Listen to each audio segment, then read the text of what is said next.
Perché proprio Gramsci è lusso? A volte, per rispondere alla tua domanda, è la vita che decide per noi. Io credo molto da questo punto di vista anche alla casualità. Io sono di Armungia, quindi vicino di casa di Emilio Lussi, quindi sono cresciuto non solo all'ombra del nuraghe che domina il paese, ma all'ombra di Emilio, il grande Emilio, che io purtroppo non ho potuto conoscere personalmente, anche se ho questo vago ricordo di quest'uomo alto che abitava vicino a casa. Io sono nato nel 69, quindi Lussu muore nel 75, come ha ricordato Tonino, quindi gli ultimi anni li ha trascorsi a Roma. Però era un uomo veramente del popolo, un uomo che, nonostante venisse da una famiglia benestante, forse la famiglia più ricca di Armungia, tant'è vero che gli ha permesso di studiare, di oltrepassare i confini paesani, che lui amava, perché lui era un grande cacciatore, insomma. E poi, non ultimo, ho avuto la fortuna di conoscere, di frequentare assiduamente Joyce.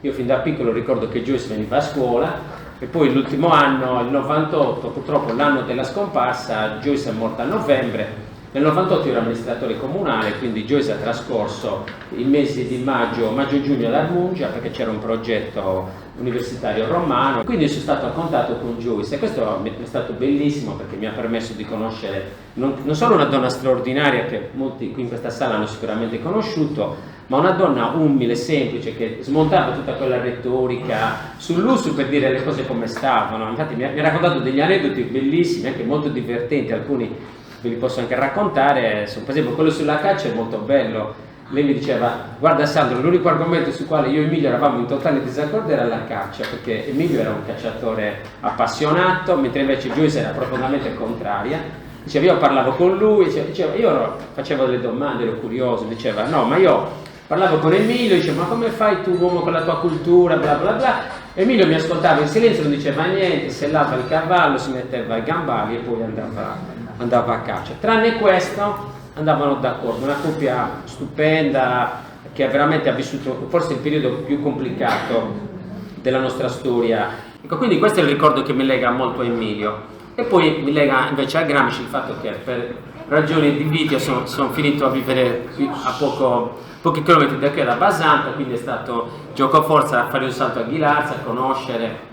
Gramsci lo conoscevo da sempre, ma poter frequentare casa sua, i suoi parenti, insomma l'ambiente gramsciano per me è stato illuminante. E poi soprattutto l'ultimo caso, e qui chiudo, Roma. Roma è un trade union molto forte tra Gramsci e Lussu, perché a Roma sono sepolti entrambi, nel cimitero acattolico. Ecco, questo io poi ho vissuto a Roma, quindi chiudo un po' il cerchio per rispondere alla tua domanda. Questi sono stati i motivi che mi hanno spinto a occuparmi di questi personaggi straordinari.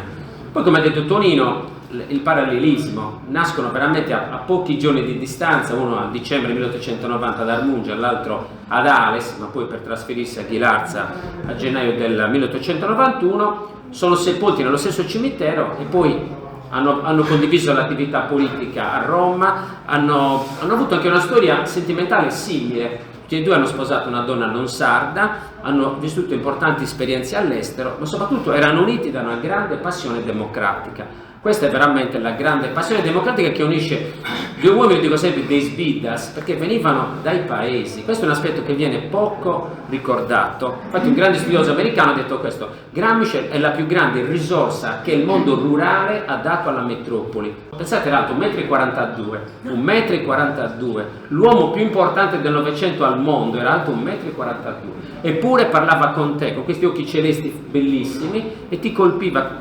Parlava con un tono di voce basso e riusciva veramente a conquistarti. Cioè, immaginate quando andava nelle fabbriche, con gli operai, col frastuono, tutti in silenzio ad ascoltare Antonio Gramsci. Era un personaggio veramente incredibile e metteva, e qui mi ricollego anche alla scuola del popolo, metteva veramente a disposizione il suo sapere, perché era un intellettuale veramente al servizio del popolo, come Lussu d'altronde. Lussu in guerra quello faceva, scriveva a volte le lettere per i suoi soldati che erano analfabeti o semi-analfabeti, era un uomo a disposizione. Ecco, questo è molto, molto bello. Questo è l'aspetto che mi ha conquistato di questi uomini.